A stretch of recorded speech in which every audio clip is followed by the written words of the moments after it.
Oh, hi, everybody. It looks like the lighting is maybe getting better, maybe getting worse, but I'll try it out to see what happens. Anyways, I just thought I'd give you a quick little update on the real estate market. Just a couple of statistics I was looking at. As you may well know, I've been preparing a market heat map so that we can get an indication of when the market will be going up and when the market will be going down. It's similar to what I do in my investing portfolio. It seems to be quite effective. I have mapped out all the data points, and now it's just a matter of plotting them to make sure they're giving the right signals at the right times, because we don't want it to be a lagging indicator. I want it to be an indicator that will show us that, hey, within the next 6 months, we're probably going to see an inflection point in housing prices. They could go turn from an upward trend to a downward trend, or vice versa. And I really want to make sure that it's something that we can use to benefit our clients moving forward.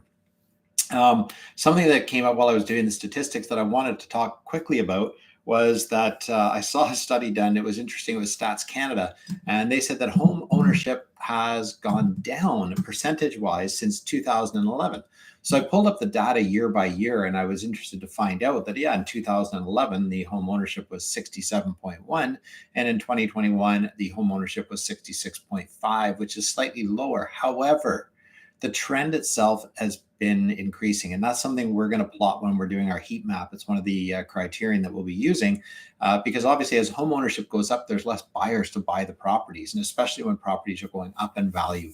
So just be careful where you see information that they give a specific data point from back in the past, and then they compare it to a current data point. You need to see what the trend is, more so than just the data point. So be aware of that.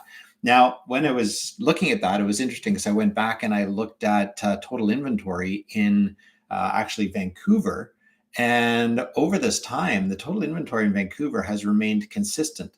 There's been no up. I mean, there's been ups and downs, but there's been no consistent trend, which is interesting because there's been massive population growth. There's been higher home ownership, again, indicating that buyers are coming out of the market. So it's something I think we really want to be cognizant of when we're looking at our market stats.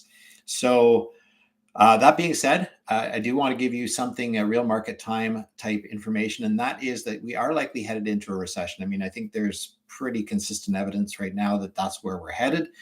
So you have to prepare yourself for that and understand that the recession won't be announced until we're already about 3 months into it. That's when the government will typically announce that we're in a recession. It's a little bit too late. And so the impact being, once we reach that level, is that when the government will start slowing down on the interest? Well, slow down. We'll stop interest rate hikes. They've already kind of slowed down. But is that where they're going to actually say, you know what, we need to start looking at lowering interest rates? Speculation is right now that it's going to come towards the end of 2023.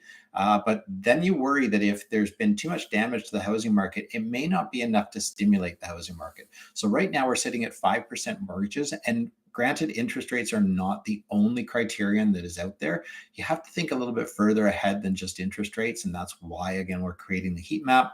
But interest rates are a large impact. Now, if interest rates come down to 4%, is that going to be enough to stimulate the growth that will be lost over the beginning of the year and headed into the recession?